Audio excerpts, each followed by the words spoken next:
Good morning, good afternoon, good evening, depending on where you are in the world. But regardless of where you are, I hope you're all well and safe in these fraught times. I'm Aaron David Miller, a senior fellow at the Carnegie Endowment, and welcome to Carnegie Connects, a virtual series of events designed to take on some of the most critical issues facing America and the world.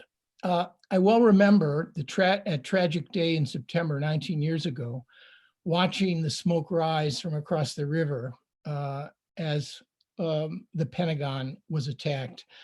Evacuated from the State Department, I wandered over to the Vietnam Memorial and parked myself there for a couple hours, convincing myself, not knowing much about what had occurred, that somehow life had been changed forever and the world would quite never be the same again.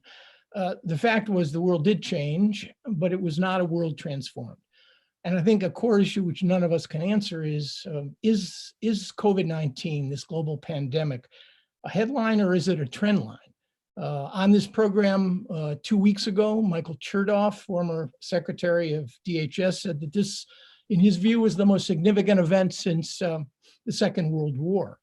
But that war changed borders, toppled regimes, created a new powerful actor in the world, the United States, created a set of international institutions and was, in many respects, transformative. But is that what's in store for us now?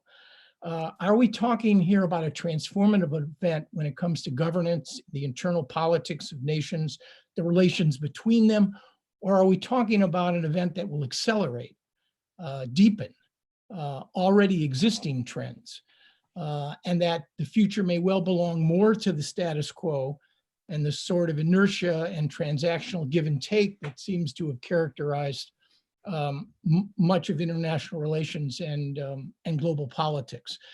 More questions, as usual, than answers. How have democratic and authoritarian polities and those in between coped with COVID? And is there any relationship between the efficacy of the response and the type of the regime or the character of government? How will the pandemic affect governance? Will it lead to more trust by constituents in centralized authority or less? Will it increase polarization? What will happen to protest movements? Will a loss of faith in government create the real basis for fundamental change and reform on issues like the economy and global health? And then finally, what of America? And the way it's responded to this crisis. I mean, after all, Greece is getting through this, New Zealand is getting through it, Australia is getting through it, Germany is getting through it. What are the features unique politically, perhaps, to the United States that seems to have created a situation where we are struggling? So many questions, many big questions. I know we can't see around corners, but I can think of no better three individuals to help us make sense out of the chaos. Their accomplishments are way too great to enumerate here. So let me just shorthand and intro them. Larry Diamond is the senior fellow at Hoover, as well as the Freeman Spogli Institute. He's the founding and co-editor of Journal of Democracy. Larry's spoken widely, written widely, consulted, I believe, at USAID and for the Department of State. Andrea Kendall-Taylor is a senior fellow and director of the Transatlantic Security Program at CNAS here in Washington, and a former deputy NIO for Russia and Eurasia at the National Intelligence Council. And then, of course, Carnegie's own Rachel Kleinfeld, where she is a senior fellow focusing on law, security, governance. Rachel also served, I believe, as the founding CEO of the Truman National Security Project. She also served on the Foreign Affairs and Policy Board. Each will speak for 5 minutes. I will find an elegant way to interrupt if they transgress beyond that. We'll do a moderated round of discussion, and then we'll turn to your questions. So Larry, I turn the virtual floor space over to you. Thank you, Aaron, and it's a pleasure to be with Andrea and Rachel and with our audience. Let me begin by saying that for me, one of the most important questions about whether this is going to reshape the world or not is whether it is going to take the 14-year trend of recession in freedom and democracy in the world and make it a global political depression. And there certainly are growing signs of the acceleration of this trend of declining freedom and democracy and assaults on civil liberties and the rule of law, with authoritarian governments claiming that they have, the PRC most eloquently putting this, superior system for managing the crisis. So I think it's important to make the following 5 points. First of all, there is absolutely no statistical evidence to support the claim that liberal democracy suffers a structural disadvantage in confronting this pandemic. There is an enormous range in the performance of liberal democracies. So far, Aaron, the US doesn't have, in per capita terms, anywhere near the highest death rate from the virus.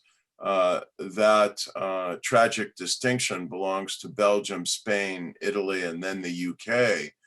But the US is coming up, and with the daily death toll rivaling the total death toll of 9/11, as you mentioned, it's becoming an accelerating tragedy, and I'll return to that.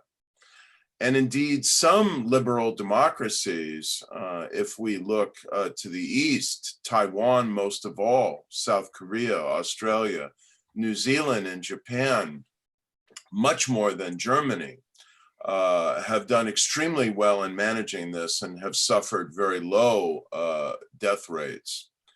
Secondly, we should note just conceptually that liberal democracy does offer certain structural advantages in fighting the pandemic.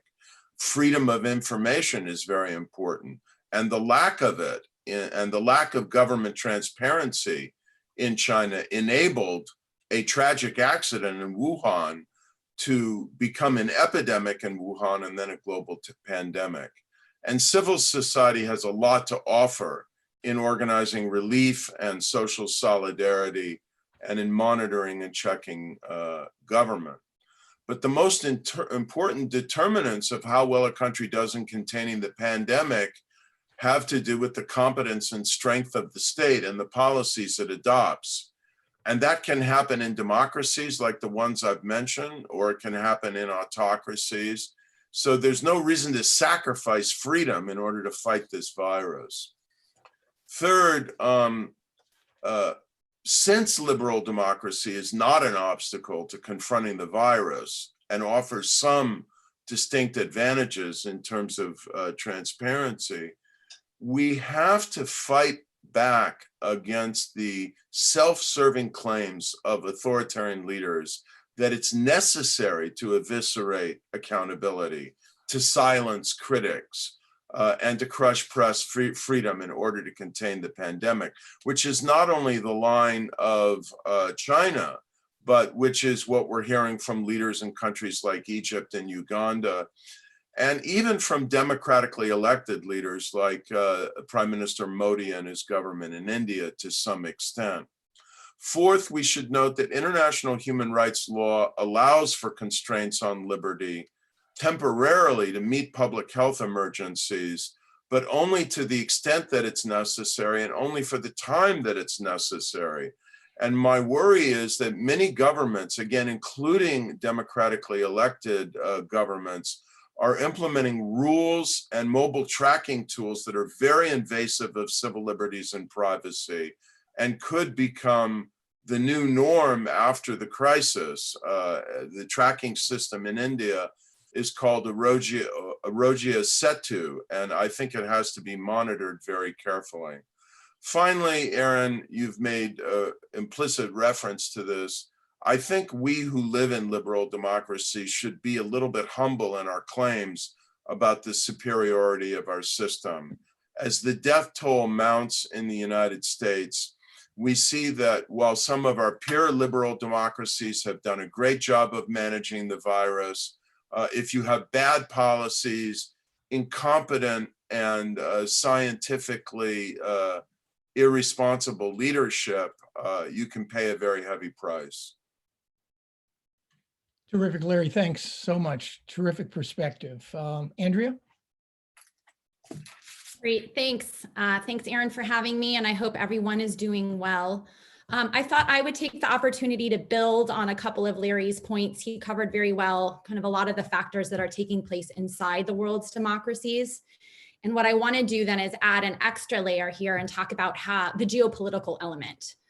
And in political science, there is a body of work that examines how international factors, how international dynamics influence the balance of power of domestic actors. And so it really is that idea that politics follows geopolitics. And so what's happening in the international realm will also play a really critical role in regime change and democratic development. And I think, Aaron, your point about it's still really early to tell, I think, how this is all going to pan out and how this will shape the dynamic between democracy and authoritarian regimes. But I think there's a couple of key geopolitical factors that are going to be especially critical in shaping democracy's trajectory. And so what I want to do is just drill down on three of those. For me, the first factor is China, and it's really the way that the pandemic will shape global attitudes about China. And this is already an intense debate. China has waged a widespread charm offensive, sending PPE to Italy, other places in Europe. They've also waged a massive disinformation campaign, promoting conspiracy theories about the origins of COVID-19 in Europe and the United States, all really, I think, in an effort to distract from its failed initial response. And what we see also is that they're borrowing a lot of their tactics from Russia. But it's hard to know exactly how this narrative will play out in Europe, which is the area that I spend most of my time following. In some countries, we're actually seeing a bit of a backlash to what China's doing. In France, for example, President Macron's government has recently called out China for spreading disinformation. He recently summoned the Chinese ambassador, complaining about the embassy's efforts to disseminate disinformation there. In the UK, we're seeing the debate about Huawei and whether or not the UK should go with 5G heating up. But then on the flip side of the coin, we also see some countries where China's overtures have been more welcome. So in Italy and Spain, for example, they've been largely grateful for many of the masks and ventilators that China supplied. In Czech Republic, the prime minister there had kind of rolled out the red carpets for a plane of Chinese aid. Although it's difficult to know exactly how it will play out, I think it's important to recognize, though, that China doesn't have to win everyone over. China really just has to do enough to prevent an anti-China consensus from emerging in key states. China really just wants to keep a lot of these countries on the fence. And if they can prevent that kind of consensus and anti-Chinese positions, well, then that creates a more conducive environment for China to be able to promote its norms and values, including in Western democracies. The second key factor that matters is cohesion among Western democracies themselves. I think we would all agree that pushing back on authoritarian powers like Russia and China, it will require coordination and cohesion among allies and partners. The only way that we can push back against China's efforts and Russia's efforts to rewrite the rules of the game in their favor is if we can pool that collective heft. And I think so far in the wake of COVID, we're not off to a very good start. Even before COVID, fissures within Europe were present, and that's been amplified by the crisis. When the Italian government first activated the EU solidarity mechanism, for example, not one country came to its aid. Countries had banned the export of crucial medical supplies, and borders were widely erected. Some steps are we're moving in the right direction, but again, I think you, Aaron, mentioned the idea of, is this accelerating trends? This is another place where we see the fact that this crisis is really accentuating some of these pre-existing fissures that we see within Western democracies. And it's not just in Europe too, it's also happening in terms of the transatlantic relationship. Transatlantic relations were already in a difficult place. We already had mutual grievances over things like defense spending and trade. But again, along comes the pandemic and all of those fissures are amplified. So I think that's kind of the key point here, is that if we're not able to work together to push back on the efforts of these authoritarian powers, we're going to be at a disadvantage. And I also think it's worth highlighting that just as the COVID crisis is pulling democracies apart, we are in some cases seeing authoritarian regimes circling the wagons, so to speak. So I talked about China adopting Russian tactics. Russia, China are getting together. We saw Iran. All of these authoritarian regimes were increasingly singing from the same sheet of music. We see in multiple instances that their interests in key regions on important issues are aligned. So the bottom line really is, like, to outcompete the authoritarians, democracies really have to stand together. But instead, we see the coronavirus is pulling them apart. And then the final very brief point just to put on the table is the importance of US leadership. I think maybe that's one of the most fundamental factors that will be key in shaping the state of democracy in the wake of COVID. More than what China is doing, in my mind, it's what the United States is not doing. The United States has really ceded global leadership on this. We're doing things like withholding aid to the World Health Organization rather than leaning in and competing with China in international organizations.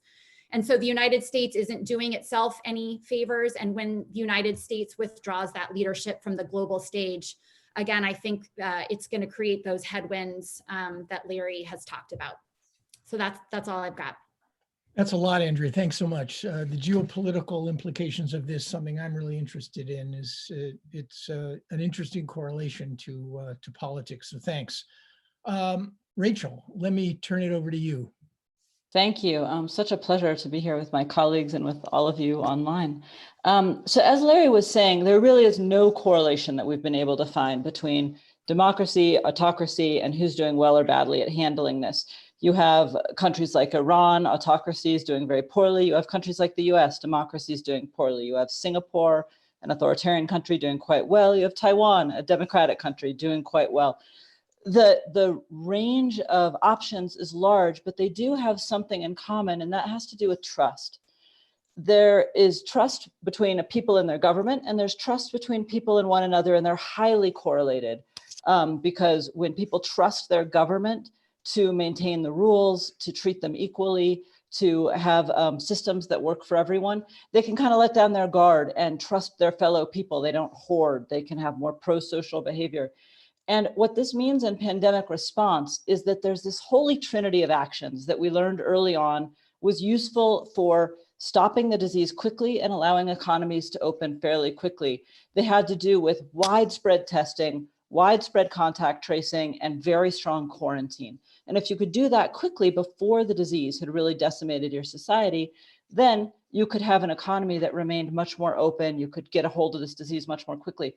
Doing those things, however, requires a lot of trust. It requires you to allow your government to take your medical information, to have your phone information, to undertake the kind of quarantine. And what we saw was that countries where there was that trust were able to do it, and countries where there wasn't, and often they had other problems, they had low capacity or what have you, weren't.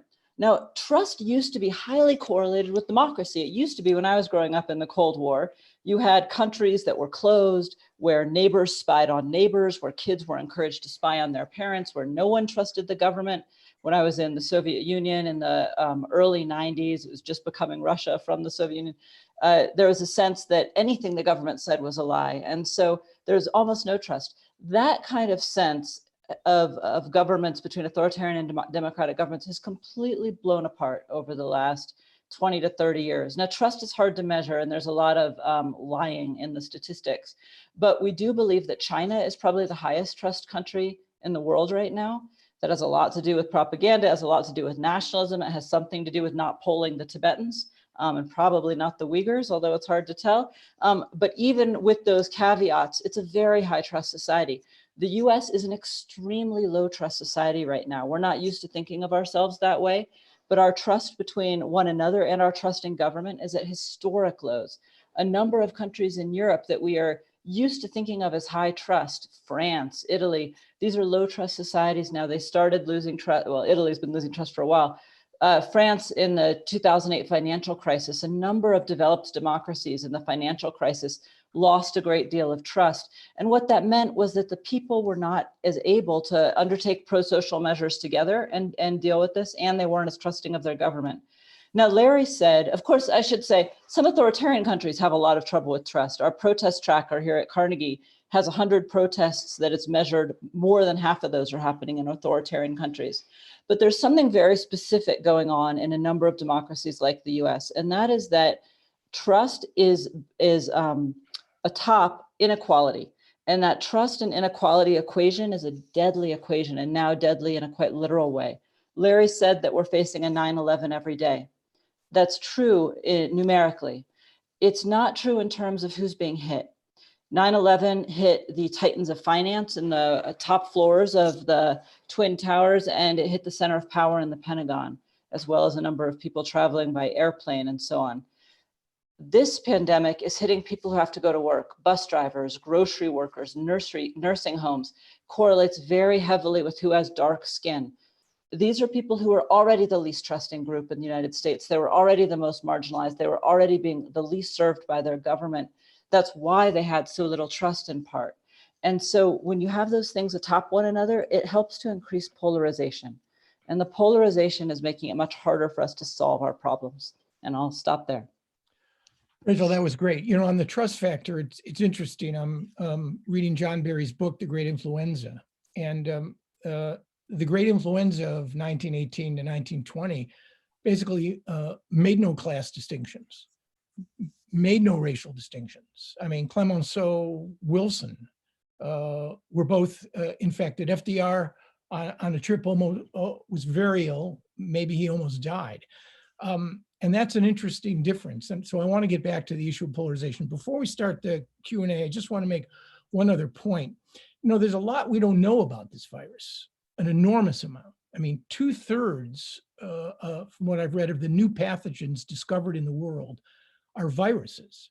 And most of the epidemics, flu-like epidemics, late 19th century, early 20th, including the 1957-68 flu epidemics, went through a series of waves.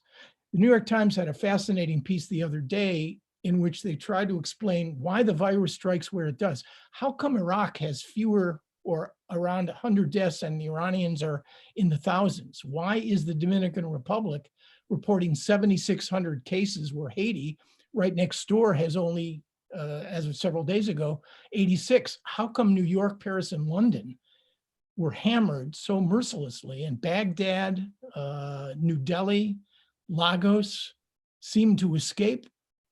So maybe they're not there yet, but I think we have to factor into politics and government responses, the sort of vagaries of culture, demographics, and the environment to try to explain why this virus is the way it is in certain areas and not in others. So let's go to some questions. Larry, I want to start with you, but Rachel and Andrea, please feel free to come in at any time. Liberal democracies may have no structural disadvantage or advantage, but Western liberal democracies, you quoted the stat on deaths per capita, Belgium, Italy, France, Spain, now the UK, and America's number 6 per capita in terms of deaths. Why have Western liberal democracies seem to have struggled so mightily with this, whereas others, and Rachel wrote a terrific piece on authoritarians and Democrats, seeking to explain why certain political entities cope better than others. But how come Western liberal democracies don't seem to have coped with this terribly well? Well, let me make 2 points, Aaron. First of all, there's a big distinction among Western liberal democracies. Germany has probably only about 1/7 or 1/6 of the death rate of Italy and Spain. Canada has a much lower death rate, only probably only about 1/3 of the United States, certainly well under half.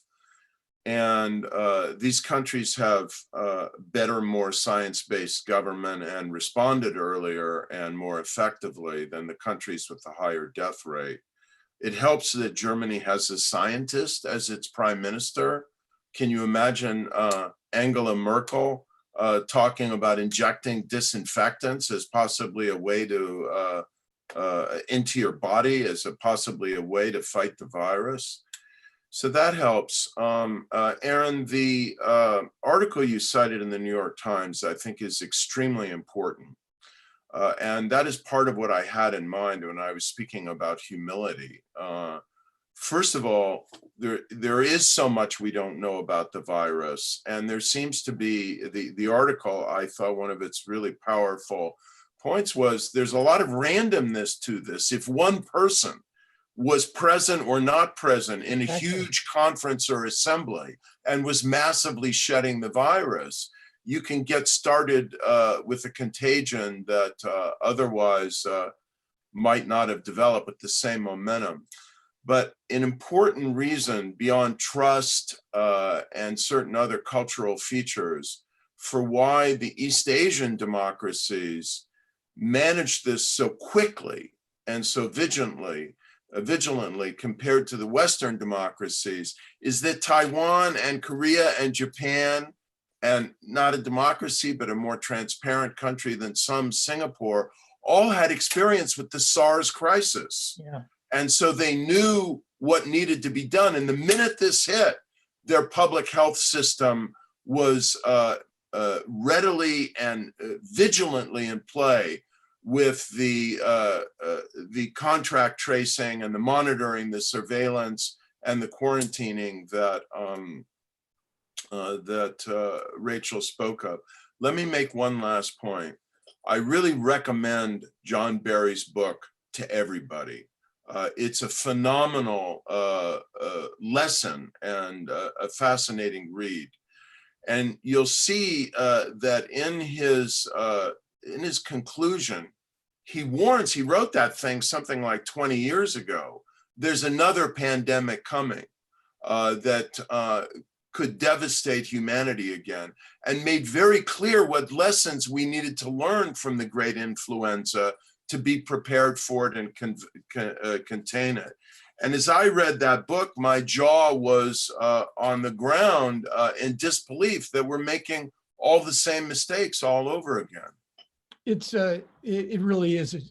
I just finished it. It's a chilling, more than a cautionary tale, because he lays it all out, drawing lessons from the last pandemic, which killed 675,000 Americans, and he now estimates anywhere from between 50 to 100 million people. And it lasted, it lingered, and it came in waves, and it was here even as late as 1921.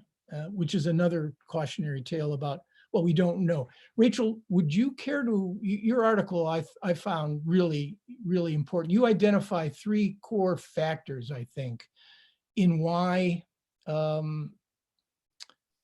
was no direct correlation between dealing successfully with this and regime character, if I recall.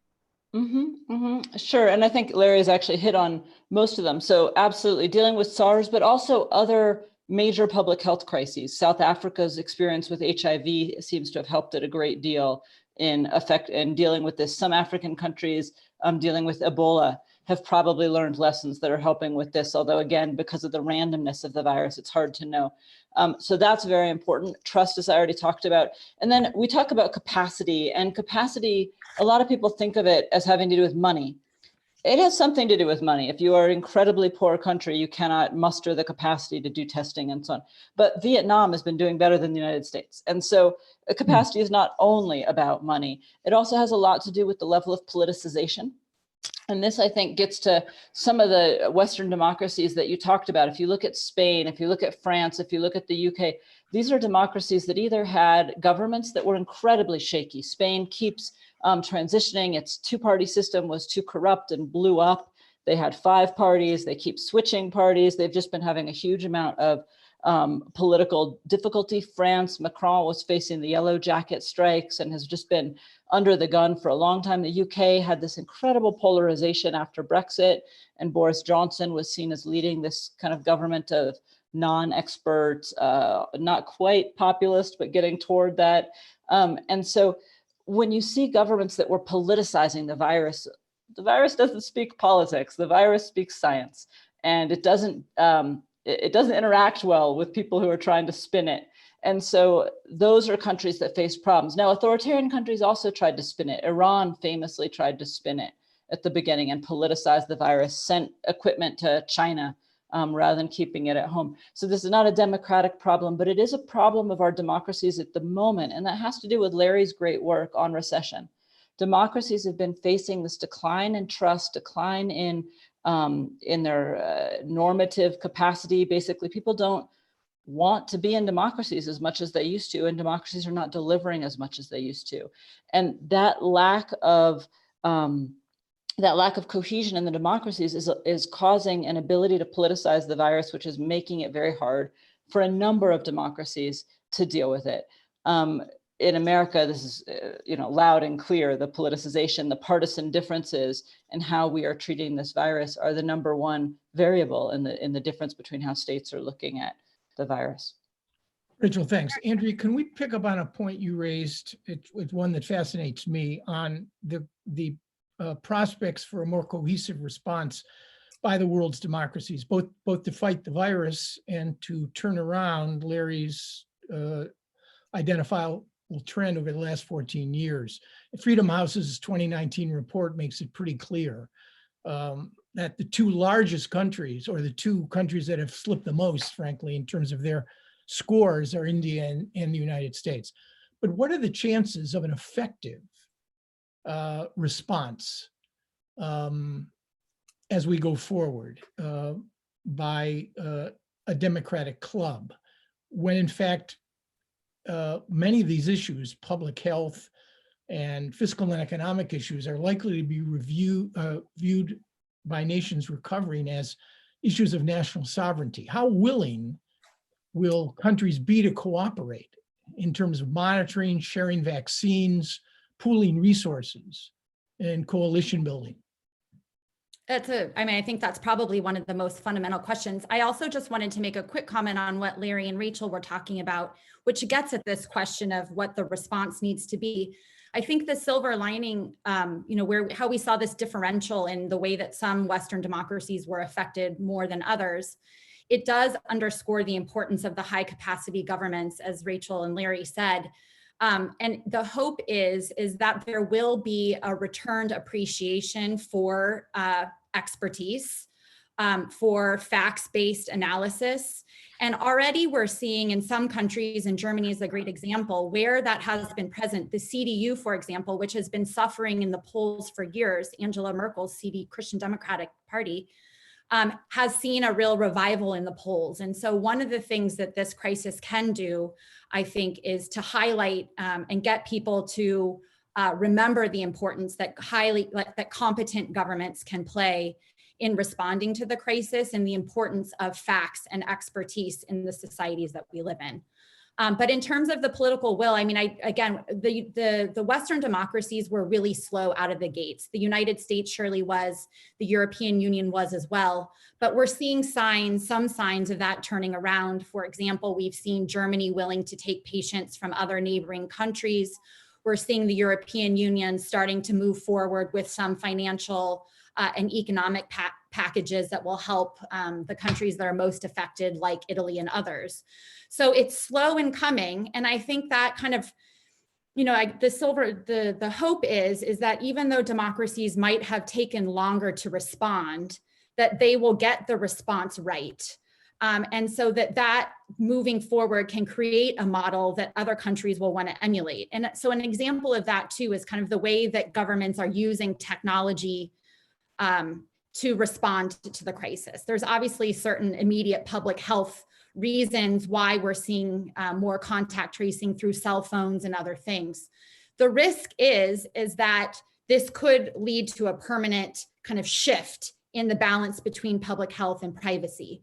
But if Western democracies can do things to get this right, then it creates a model that other countries will want to emulate. Yeah, I mean, I can't imagine that citizens around the world want to live under the kind of surveillance state that the Chinese government is propagating. And so it is really incumbent, I think, on Western democracies to get together, like you're saying, and get some of these right so that we do offer a model that other countries want to emulate. It will require renewed US leadership. So I think that's going to be one of the critical factors. And it will require leadership that is willing to push back against some of the inward-looking, more nationalist responses that we saw early on. And so I think that's, you raised the question. I don't think we not yet know the answer, but the way that that plays out is going to be one of the factors that will be most critical in determining the future trajectory. Thanks. I'm just hoping that at a time of great national recovery, when wounded societies, economies, public health structures, confidence in government is going to be at a low ebb, that the world's democracies have the wherewithal to focus not just internally, but externally. One of the factors running against an effective international response is increasing polarization. And I just wondered if each of you would comment on the impact of that. I'm old, so I have this inordinate faith in America. My view is we got through blue and gray, so why can't we get through blue and red? I mean, Rachel has written extensively on this question. She may have less faith than I do in the recuperative powers of the Republic, but I wonder if each of you could speak to the question. Tom Carruthers has also written on the subject. Speak to the issue of polarization, maybe here, because I want to pivot to America in the next set of discussions and questions. Larry, do you want to start? Well, yes, and the edited book that Tom co-edited on experiences with polarization around the world, I think, and said for the public consumption is truly a great and important contribution. I would say that there are structural institutional drivers of polarization in the United States. There are social drivers having to do with the inequality that Rachel spoke about, that this crisis is making worse. And then there are individual choices and rhetorical strategies and leadership that can make it better or worse. And unfortunately, we have a president now who, on a daily tweeting basis, is driving deeper and deeper wedges into the society and trying to exploit the crisis for this this polarizing purpose. And it's very tragic, and it's very corrosive of our democracy as well as our ability to manage the crisis. I want to say also, with respect to polarization and our capacity to manage the crisis, that there's another cultural angle to this beyond trust, which I deeply, deeply worry about in the American context. Going back to our founding and our national spirit has been a very deep libertarian streak in American culture and a highly individualist streak. And this has made us the most successful entrepreneurial country in the world. But it also handicaps us in mobilizing collective responses that trust one another, trust government, and simply obey what we're asked to do in terms of wearing masks. And this radical individualism, I think, expressed in its crudest and most frightening form so far, when gun-toting protesters invaded the Capitol building of Michigan with their arms and their hateful images, shouting at the police and the politicians behind them, I think augurs really catastrophe for the United States if we can't transcend this. And one thing we see, Aaron, and learn from John Barry's book, The Great Influenza, is a lot of credibility to reinforce the warnings of Dr. Birx, Dr. Fauci, and others that the virus is going to resurge in the fall, as it did in the fall of 1918, possibly in more virulent form. So if we have, what we have is radical libertarianism and an insistence on defying rules and enjoying the outdoors and enjoying public spaces without wearing masks, without engaging in even a gesture towards social distancing, we're not going to be able to get a grip on this. It's a chilling picture of the shape of things to come, Larry. polarization, crisis can also, to some degree, lead to unity and heal polarizing trends in a society. Americans see, now it's not thank you for your service to veterans of Afghanistan and Iraq. Now it's the 7 p.m. ritual to laud healthcare workers, essential workers, first responders who are personally risking their health and that of their families and showing enormous self-sacrifice. But Rachel, I know you've wrestled with both the pros and cons of what crisis can do. Can you talk a little bit about how polarization is going to impact going forward? Sure. When Larry was talking, I thought, gosh, Larry, I resemble that remark. I grew up in Alaska. It's one of the very libertarian states. I'm now living in New Mexico, a highly gun-toting state. People carry guns into our capital too. These things are deep in the American West, particularly, and in the Scotch-Irish South and Appalachia. There's certain parts of our country that particularly embrace these libertarian ideals, and that's very much the world from which I come. I think America's had two trends since our beginning. We have this libertarian trend, this live free or die ethos. We also have a barn raising ethos. We have a deep knit social capital ethos that Alexis de Tocqueville commented on quite famously. These two have existed in a friendly tension, I would say, and a very happy tension for many, many years. And what we didn't so much notice was that the barn raising ethos tended to be about building within your group, because we lived with groups that were interlinked in many ways. So if you did a barn raising in your community, you were probably barn raising with people who were within your group in one way. They were in your community, but they looked different than you. They were of different classes than you. Our communities were more diverse. What's happened in the recent years is that we've sorted ourselves. We live now amongst the rich live with the rich, the poor live with the poor, the whites live with the whites, the Democrats live with the Democrats and Republicans. So that the level of social sorting by identity has gotten so strong that what used to be what's called bridging capital, this barn raising ethos that would bridge communities, no longer does. Now that same ethos keeps us bonded within our community more and more and more. And as we're highly unequal, it makes it hard to even imagine the lives of people who are maybe living 5 miles down the road, but are living such different lives than us.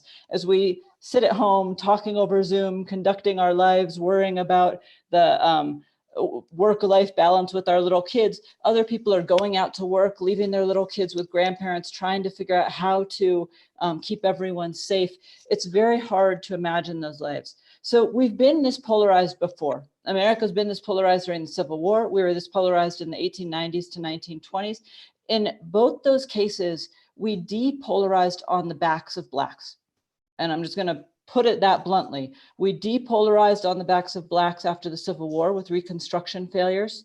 We allowed Reconstruction to fail so that we could get our Congress back to work in 1877. And we allowed a fate that perhaps wasn't as bad as slavery, but was resembling it in many ways so that we could get our Congress to work on national issues. And in the 1920s, we did the same thing. We allowed Jim Crow to take over the South. We allowed basically a one-party state to take over the South and not to have a real democracy there so that our Congress could work. We are not going to do that this time. We can't do that this time. And we're more sorted this time so that race lines up on class, lines up on political party. And that's why I'm so depressed about our current situation, is that we've been this polarized, but the solution we had is not a solution we can reach for now, and we shouldn't reach for it. And we need to look for something else. And that requires more of us than we've been willing to come up with in the past. Thanks, Rachel. I might add to your list of depolarizing the bargain that FDR struck in order to get New Deal legislation, cooperating with Southern segregationists, which was critical, which deferred these issues. And you're right, we can't make the same mistake again. Before we go on to Andrea, I just want to remind viewers that you can ask questions using the YouTube chat function or by tweeting with the hashtag Carnegie Connects. I do want to move on, because we do have questions, to ask Andrea, because she raised this issue to begin with, and one I'm focused on as well. That is the issue of American leadership. Don't shoot me here, because Marx was writing in the 19th century. He said that men make history, but rarely as they please. right? So it's the interaction of agency, human agency, which is critically important, and circumstance, which usually explains why things happen. So if America is to get out of this, and this is not just the pandemic, the polarization, the tribalism, the economic inequality, it's going to require leadership. Yes, leadership from the bottom, from the grassroots, but also leadership at the top. So, Andrea, I was wondering, when you think about American leadership confronting the virus going forward, what kinds of elements would you identify that are critically important to moving ahead, not backwards? Yeah, I think there's several. Maybe I'll identify three. I think the first piece to this, and something we've already touched quite a bit on, is the importance of allies and partners. The United States, I mean, you've talked about when we're talking about addressing the vaccine, being able to share, scientific facts, pool our resources to move towards a vaccine. So it's critical, not just in addressing the pandemic and getting through this, but since we're talking about democracy and authoritarianism, working with allies and partners in the Indo-Pacific, and particularly with our transatlantic partners, is crucial in being able to push back against authoritarian countries, particularly Russia and China, who we can see are currently trying to rewrite the rules of the game. They're trying to reshape norms and standards. They're working in places like multilateral institutions. This pandemic has highlighted the way that China had increased its influence so tremendously in the World Health Organization. And what has the United States decided to do? Well, we've withdrawn funding from that organization instead of showing up and competing with these countries to ensure that the rules of the game on things, in an international health organization, but also places like the United Nations that are critical for things like internet freedom and all of these, that the United States is there working alongside allies and partners to uphold norms and standards that will affect America's way of life. So I think for me, reestablishing those relationships with allies and partners, with our transatlantic partners in particular, is going to be crucial, not just to getting through the pandemic, but making sure that we see a positive trajectory for democracy in the wake of the pandemic. The other key factor that I noted in my opening remarks too is China and the United States' ability to compete effectively with China. That means in places like international institutions, but it also means ensuring that the United States is competitive at home, so that we're investing in things like science and research, that we are a vibrant democratic society at home that does provide a compelling model to compete with that Chinese model. So there's the transatlantic relationship and allies and partners. I think there's focusing on getting the competition with China right, which isn't just confronting or in competing with China internationally, but it has a lot to do with kind of the health of our own society at home. And then I think, just because this is another kind of pet issue that I've been working quite a lot on, this idea of digital authoritarianism. Technology is changing. The pandemic has highlighted how, and has put a bright light, I think, on the balance between public health and public goods, all of the great things that technology can do, in this case, controlling the pandemic, but how that could shift the balance away from individual privacy and individual rights. And so as we see moving forward, these debates playing out, what is the appropriate use of surveillance technology? The United States, along with allies and partners, needs to be engaged in those debates and make sure that, again, that we get it right at home so that we're putting forward that positive model. So I think there's lots that needs to be done. The key point is that in the vacuum of US leadership, we're seeing countries like Russia and China step in, looking to fill that void. And so it just really reinforces this idea that the United States has to show up in order to protect our way of life at home.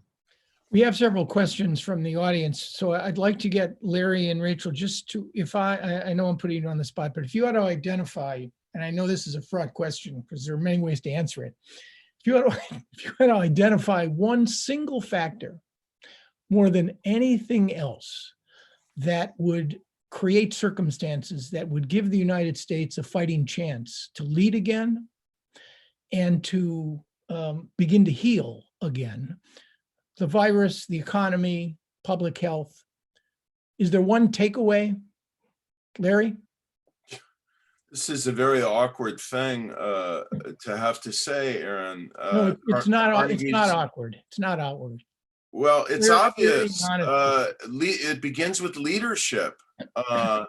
And the compare the president of Taiwan to the president of the United States, or the chancellor of Germany to the president of the United States, or any successful country, in any country, democratic or not, that's having success in confronting the virus. And the basis in science, instead of forcing your head of viral response in the Department of Health and Human Services and demoting him because he has raised inconvenient scientific facts about the efficacy of hydroxychloroquine. I mean, this just is unbelievable. The way science has been trashed, our professional service, civil service has been trashed. Read George Packer's article in The Atlantic on how to destroy a government. The damage that has been done by this president of the United States to the infrastructure of our capacity to fight the virus, revive the economy, build trust in the United States, and bridge polarization has been devastating. And without a change in leadership, there's no way we can transcend this. Clear and honest, Larry. Thank you.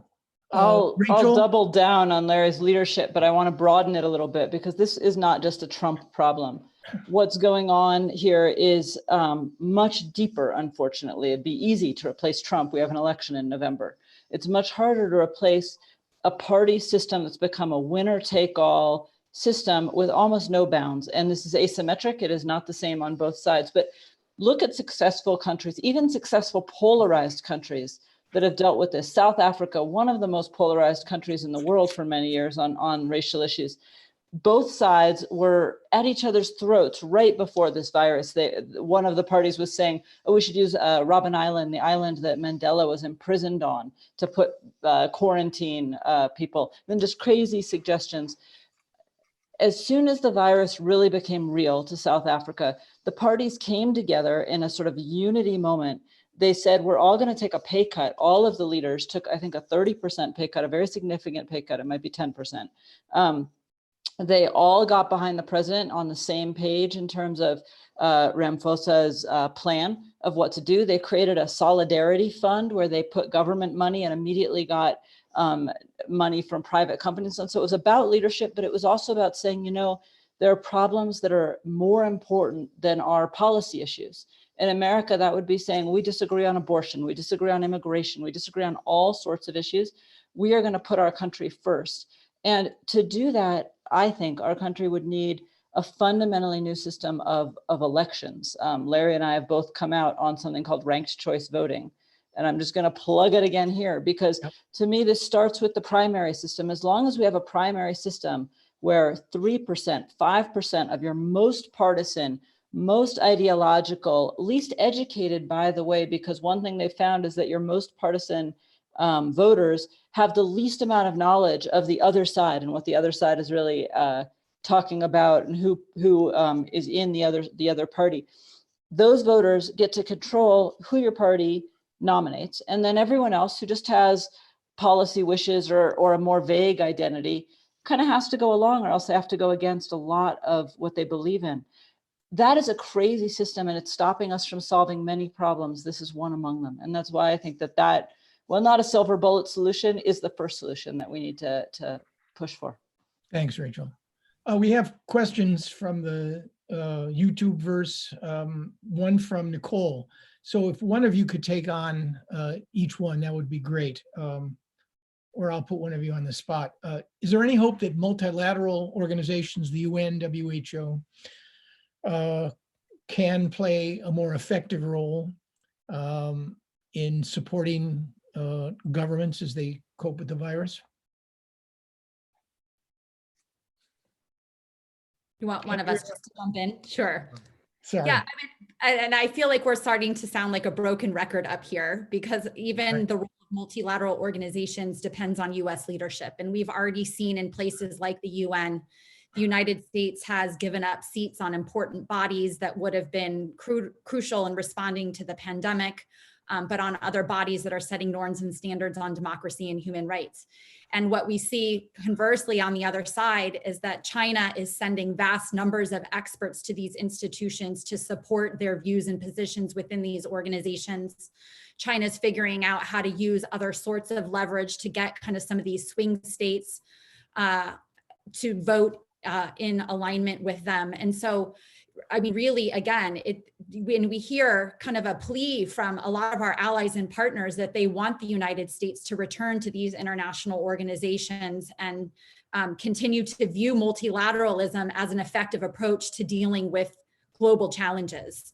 And so, yes, there is a hope that the multilateral organizations can serve that function, but the United States has to show up. Thank you.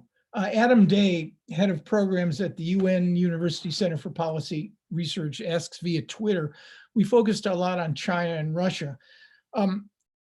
What are your thoughts, or one of your thoughts, on the dangers of collapsing, of failed states, failing states actually failing, weak states getting weaker? Can any of you identify one or two cases that concern you most, or are we still in the general category dimension of the problem? Anyone? Go ahead, Rachel. I was going to defer to you, Larry. I think actually one of the things that this has shown is just how poor our rankings of fragility and weakness are. That the states that are showing up as extraordinarily fragile, weak, unable to deal are like the United States, not the ones that are showing up on the World Bank and UN lists. I would say the state I'm most concerned about is not one of the most fragile, but was one of the most promising. It's Ethiopia. I think Ethiopia was seen as an almost success story. People were really lauding it, but there was already a lot of ethnic violence just beginning. And they've now canceled an election or postponed an election. And what happens next if this virus hits, especially if it hits some of the more marginalized groups differentially than it hits some of the leading groups, I think could really blow apart a very major country in Africa to horrible consequences. Maybe I'll just add one quick. Sorry, go ahead, Andrea. Yeah, it's just, I mean, I feel like there is a bit of a narrative that the pandemic is benefiting authoritarians. And I do kind of urge a little bit of caution with that, because in the authoritarian regime I spend the most time thinking about, Russia, this is causing all sorts of problems for President Putin. He was in the middle of trying to orchestrate an extension on his term limits. It came at the same time that the price of oil has plummeted given the kind of production row they've had with Saudi Arabia. And that was already on the back of our, stagnating economic conditions at home. And so this really is going to making life very difficult for President Putin. I think it's put a huge wrench in his plans to orchestrate an extension of his term limits. We know that moment of kind of transition or succession is one of the most vulnerable times for authoritarian regimes. So I think we should also just kind of calibrate that, yes, there are many ways that this crisis creates fertile conditions for aspiring autocrats to grab a bit more power, but it is also going to make life hard for a lot of the world's authoritarian regimes. Thanks, Andrea. One last question, and it's a fascinating one, from Andrew on YouTube, and I'll quote him. Is there a particular effectiveness and trust that people place in female heads of state that had led them to be so successful in fighting pandemic? We have New Zealand, we have Germany, we have Denmark. Is it? Yeah. Any thoughts? Yeah, and as I mentioned, Taiwan, in fact, I was going to make this point that you look at which democracies are managing the crisis effectively, and virtually all the ones that have elected women leaders, including the ones you mentioned, are doing exceptionally well. This doesn't mean that every elected woman leader would, but I do think that they have exhibited certain qualities of leadership in terms of pragmatism, in terms of faith in science, in terms of a greater willingness to work across partisan lines and bring people together. in terms of equality, Aaron, that I think is very important in giving people, in encouraging solidarity and giving people hope, and something that I think has been missing in the national leadership response in the United States, and that is empathy. And maybe women leaders are a little bit better about that, and are a little bit better also in transcending polarization and forging broad, shared, multi-partisan or bipartisan responses, in submerging their egos a little bit to encourage common response and solidarity. You know, But Larry, unfortunately or not, that option has looks like it's been removed Right. from the United States for the current electoral cycle. Speaking on the basis of experience in 20 plus years in Arab-Israeli negotiations, I can honestly say that, you know, we needed a few more psychiatrists for sure, but we also needed, and we did not have, women negotiators. Certainly on the Israeli and Palestinian side, and I would argue probably on the American side as well. One final comment and then a thank you. I mean, I know I'm breaking the bank here, but most of the nation encumbering crises in our history that produced our three greatest presidents, well, the three, Washington in the 18th, Lincoln in the 19th, FDR in the 20th, came out of nation encumbering crises that were so hot, so irrepressible that nobody could sit them out. And in each case, because you had a crisis and the character and the capacity of a president to deal with it, not only did these presidents manage the crisis, but they left the nation stronger and better. And I guess the question is, we all want to get back to normal. But I guess picking up on Rachel's point, it would be nice to think that in this nation encumbering crisis, we could somehow find the wherewithal to create a new normal, which addresses many of the imbalances and dysfunction that this pandemic has sadly and tragically revealed. I can only say I learned an enormous amount on this in this 1 hour call. And it's because the three of you have tremendous perspective, tremendous authority, tremendous nuance, and a real capacity, you know, to articulate in ways that are accessible, yet sophisticated. You left quite an impression on me. So I want to thank you, Larry, Andrea, and of course, Rachel, longstanding member of the Carnegie family, for an outstanding presentation. And I want to thank all of our listeners, hundreds, who called in. Terrific. Until next time, when we'll see one another again in Carnegie Connects. Thanks again. Okay, Thank you.